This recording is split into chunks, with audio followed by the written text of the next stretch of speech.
ఒకప్పుడు సిటీలో ఉన్నత చదువుకొని మంచి జాబ్స్ కోసం సంవత్సరాల తరబడి ఎదురు చూసేవారు. కానీ ఇప్పుడు ట్రెండ్ మారింది.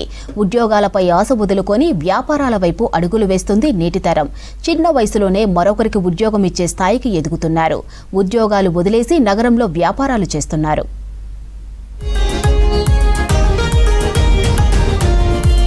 చాలీచాలన జీతంతో బ్రతకడం కష్టమని భావించి చిన్న వ్యాపారంతో జీవితంలో సెట్ కావచ్చు అంటుంది నేటి యువత.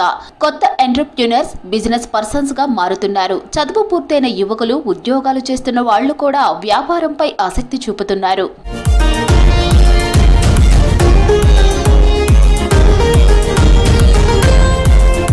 వారి ఆలోచనలకు తగ్గట్టు వ్యాపారాలను ఎంచుకుంటున్నారు. కొందరు సొంతంగా పెట్టుబడులు పెడుతూ ఉండగా మరికొందరు ఫ్రాంచైజీలను సంప్రదిస్తున్నారు.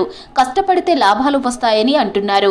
ఆఫీసులో పని ఒత్తిడితో పనిచేయటం కంటే తక్కువ సమయం పనిచేస్తూ మరికొందరికి ఉపాధి ఇస్తున్నామని తెలిపారు. అక్కడ అరబిందోలో R&Dలో జాబ్ వచ్చింది. 1 year చేశాను. నాకు కొంచెం కష్టంగా అనిపించి నేనే కొత్తగా స్టార్ట్ చేసుకున్నాను బిజినెస్. స్టార్ట్ చేసిన దగ్గర నుంచి బాగానే ఉంది. నేను అక్కడ చేసిన దానికంటే కూడా ఇక్కడ నేను ఒకరికి జాబ్ ఇచ్చి వాళ్ళకి ట్రైనింగ్ ఇచ్చి నేర్పించి చేసి బాగా అనిపిస్తుంది. నాకు ఇదే ఫ్రీడమ్ ఉంది కొంచెం. అక్కడ అంటే కంపల్సరీ అక్కడికి వెళ్ళి చేయాలి, వర్క్ స్ట్రెస్ ఉండేది. ఇక్కడ నాకు వర్క్ స్ట్రెస్ కూడా ఏముండదు. నా ఓన్ షాప్ కాబట్టి మాక్సిమం అందరూ ఇట్లనే ఉంటున్నారు. వాళ్ళు ఇలా ఆలోచిస్తున్నారు. జాబ్స్ కోసం అయితే ఎక్కువ మంది వెళ్ళట్లేదు. మాక్సిమం దీనికోసమే ట్రై చేస్తున్నారు. కొత్తగా పెడదాం, చిన్నదో పెద్దదో ఏదో ఒకటి సొంతంగా చేద్దామని చూస్తున్నారు. సొంతం కాబట్టి నేను ఎంతసేపు ఉంటే అంత ఎక్కువ సంపాదించుకోవచ్చు. నా ఇంట్రెస్ట్ నేను ఇంకా డెవలప్ చేసి నాదే డెవలప్ అవుతుంది తప్ప నాకే బెటర్ అవుతుంది. అదైతే నేను ఎంత కష్టపడినా కంపెనీ డెవలప్ అవుతుంది. కానీ నేనేం అంతేమి ఇంకా ఓన్లీ హైక్ పెరుగుతుంది 10% తప్ప దానికి ఏముండదు. బీటెక్ చదివిన, జాబ్ చేస్తుండే, సొంతంగా ఏమైనా బిజినెస్ పెట్టుకోవాలనుకున్నా. సో నేను కూడా ఇప్పుడు బేకరీ పెట్టి నడిపిస్తున్నా. బాగానే నడుస్తున్నా. బిజినెస్లో స్ట్రెస్ ఏమి ఉండదు.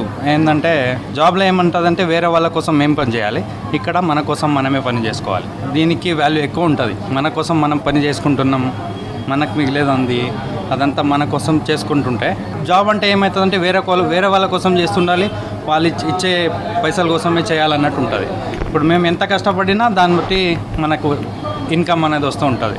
ఫుడ్ బిజినెస్ అనేది అట్లనే ఉంటుంది. క్వాలిటీ ఇవ్వాలి, మంచి క్వాంటిటీ కదా, క్వాలిటీ బెస్ట్, క్లీన్నెస్ అట్లా చూస్తారు. ఒకప్పుడు నేను కూడా బేకరీ పని కోసమే వచ్చిన. సో ఇప్పుడు నేనే సొంతంగా పెట్టుకొని నడిపిస్తున్నాను. డిగ్రీలు, పీజీలు పూర్తి చేసి కొన్నాళ్లు ఉద్యోగాలు చేసిన వారు కూడా వ్యాపారాలు ప్రారంభిస్తున్నారు. తక్కువ సమయంలో మంచి గ్రోత్ కనిపించే ఫుడ్, ఫార్మా, ఎంటర్టైన్మెంట్, హ్యాండ్మేడ్ వస్తువులు చేస్తూ లక్షల రూపాయలు సంపాదిస్తున్నారు. ఒకరి కింద పనిచేయటం ఇష్టం లేని వారే ఎక్కువగా బిజినెస్ లోకి వస్తున్నారని తెలిపారు. సొంత వ్యాపారంలో వచ్చే ఆనందం చాలా విలువైనదంటున్నారు కొత్త వ్యాపారులు.